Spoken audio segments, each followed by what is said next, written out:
Бир бол саясий партиясынын лидери Алтынбек Сулайманов, талапкерлер Алмамбет Шыкмаматов, Мирбек Асангариев бүгүн Ысык Көл облусунда өздөрүнүн үгүт иштерин улантууда. Талапкерлер элдин суроо талабын угуп, өздөрүнүн программасы менен дагы тааныштырууда. Өзүңүздөр көргөндөй эле бул жакта шамал болуп жатат. Алдыда мына ушул бүгүнкү үгүт иштеринен кыскача репортаж болсун.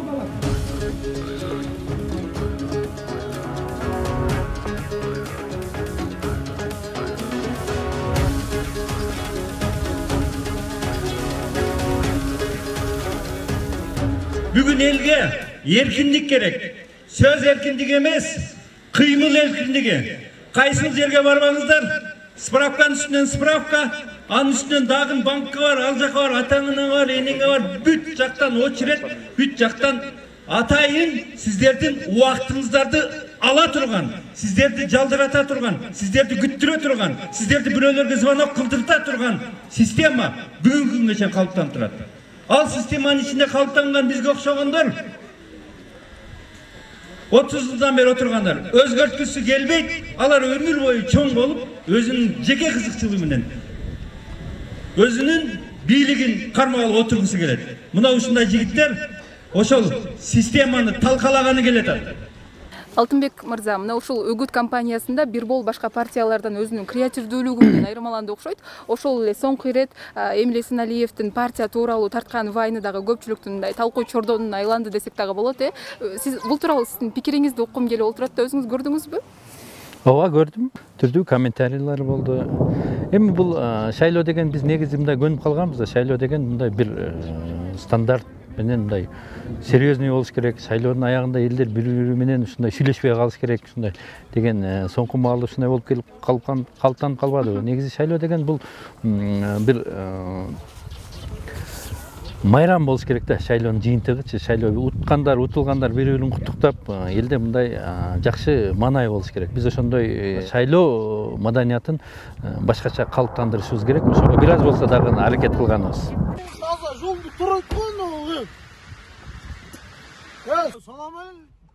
Assalamualaikum aka. Siz bilingsiz. Endi ne oldu? Ben özüm yolumda ele baratam go. Men bayqab ele. Sizin yolmen ketip kalgan turgan. Geçip kalыңыз, а? Все, мақұл, через братан. Через братан деп қойдым, Алтыбек байке. Через братан. Все, братан, салам алейкум. Nothing can stop me. I'm all the way up. All the way up. Буга чейин эл сизди мындай олуттуу, сүрдүү адам катары көрүшсө, кабыл алышса, мына ушундай вайындан кийин сизди болсо мындай тескерисинче жайдары адам катары көрүп калышты окшойт. Мындан улам эл арасында өзүңүздүн сүрүңүздү жоготуп алуудан коркпойсузбу? Эми сүр деген бул адамга керек мезгили бар, бирок кээ бир мезгилдерде бул тоскоолдугу да бар да.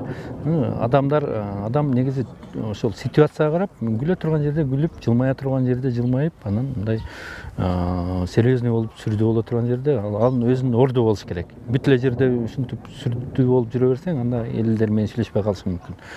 Жылмайып, эл менен мындай боло турган мезгил дагы өзүнүн ордунда болуш керек деп ойлойм.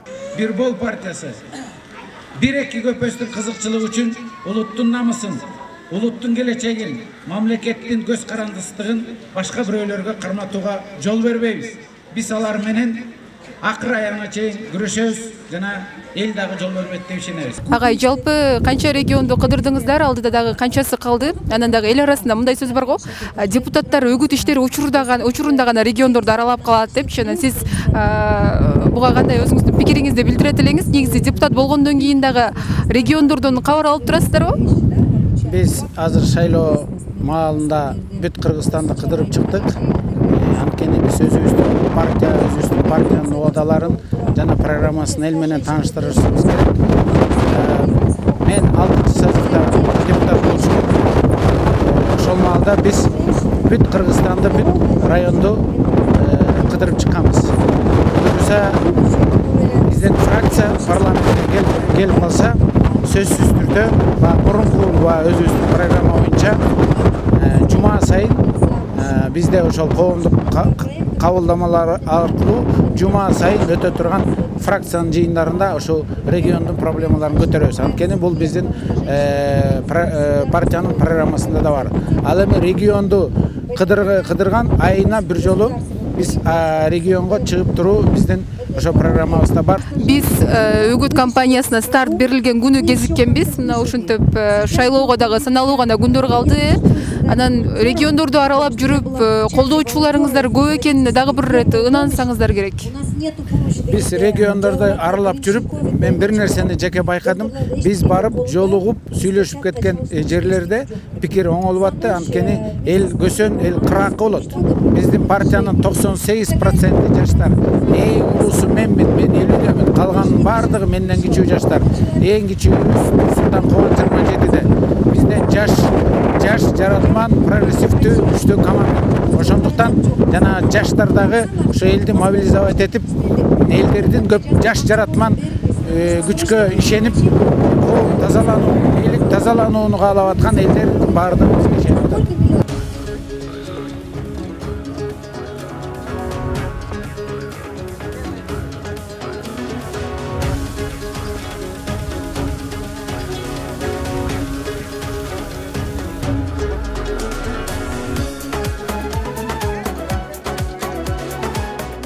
Бир Бол партиясынын Ысык көлдөгү Үгүт кербенинен кенен репортажды жакынкы күндөрү Супер ТВ каналынан көрө аласыздар.